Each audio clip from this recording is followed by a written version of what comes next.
Bharatiya Janata party का जब गठन हुआ था तो भारतीय जनता पार्टी के पहले जो राष्ट्रीय अध्यक्ष बने थे और भारतीय जनता पार्टी के पहले अधिवेशन में ये तय हुआ था कि उनकी पॉलिटिकल पार्टी की विचारधारा सोशलिस्ट होगी, सेकुलर होगी।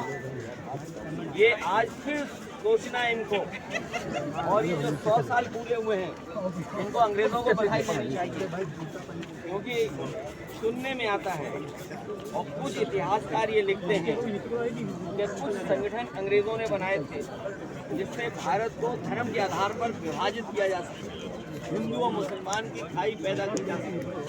इसलिए संघीय साथियों को भी अपनी पहली विचारधारा जो थी समाजवादी और सेकुलर, उसको याद रख करके देश को और आगे बढ़ाना चाहिए। अखिलेश जी, कल पूजा पाल ने आरोप लगाया है कि जब उमेश पाल का मर्डर हुआ तब आपने सरकार के खिलाफ बोला, लेकिन जब असद की फूलन देवी की हत्या करने वालों को भी जेल भेजा जाए, उन पे भी बुलडोजर चलाया जाए, फूलन देवी की हत्या करने वालों को भी मिट्टी में मिलाया जाए।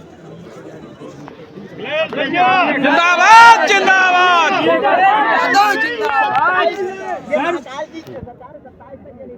ये जो मुख्यमंत्री जी भारतीय जनता पार्टी को कच्चा दिया है, ये बात सही है। ये जो मुख्यमंत्री जी हैं इन्होंने पूरे भारतीय जनता पार्टी को कच्चा दिया है। ये ना भारतीय जनता पार्टी के सदस्य थे और न कभी भारतीय जनता पार्टी की विचारधारा इन्होंने पसंद की। केवल कुर्सी पे बैठने के लिए इन्होंने भारतीय जनता पार्टी की सदस्यता ली है। सच्चाई में अगर किसी ने कच्चा दिया है तो इन्हीं मुख्यमंत्री ने पूरे भारतीय जनता पार्टी को कच्चा दे दिया। अखिलेश जी, एक बात बताइए, क्या डेमोग्राफी बदलने की साजिश है जैसा प्रधानमंत्री जी कह रहे हैं? ये आपको धोखा देने वाली बात है। आप तो समझदार जागरूक लोग हैं।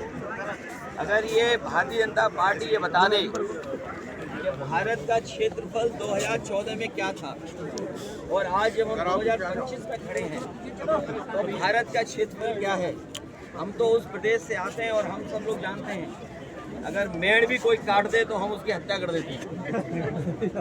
तमाम ऐसे केस हैं गाँव में, अगर मेड़ किसी ने काट दी तो लाठी न जाने क्या क्या चलता है।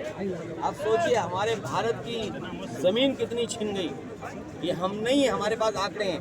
जो डेमोग्राफी की बात कर रहे हैं, डेमोग्राफिक जो हमारी व्यवस्था है उसकी बात कर रहे हैं वो लोग, उन्हें ये जरूर बताना चाहिए भारतीय जनता पार्टी को, उनके साथियों को, भारत का क्षेत्रफल क्या है आज और 2014 में पहले भारत का क्षेत्रफल क्या था।